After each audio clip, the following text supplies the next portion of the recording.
কুমিল্লার সকল থানায় পুলিশ বিভিন্ন সময়ে উপজেলার বিভিন্ন স্থানে অভিযান চালিয়ে লাইসেন্সবিহীন অবৈধ গাড়ি ও মাদক পরিবহনের কাজে ব্যবহৃত গাড়ি জব্দ করে মামলা দায়ের করে থানায় হেফাজতে নেয়। জব্দকৃত এসব গাড়ি দীর্ঘদিন থেকে থানায় অবহেলা আর অযত্নে পড়ে থাকায় নষ্ট হয়ে যাচ্ছে।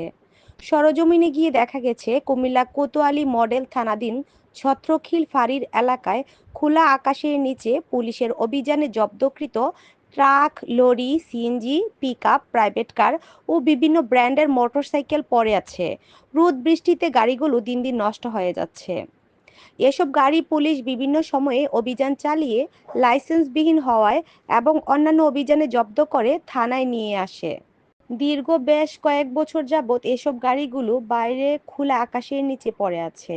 জব্দকৃত এসব গাড়িগুলো আদালতের নিয়ন্ত্রণে থাকে। এসব গাড়িগুলো থানায় রাখার জায়গা সংকীর্ণ করছে। এসব জব্দকৃত গাড়িগুলো নিলামে বিক্রি না করায় সরকার লক্ষ লক্ষ টাকা রাজস্ব হারাচ্ছে।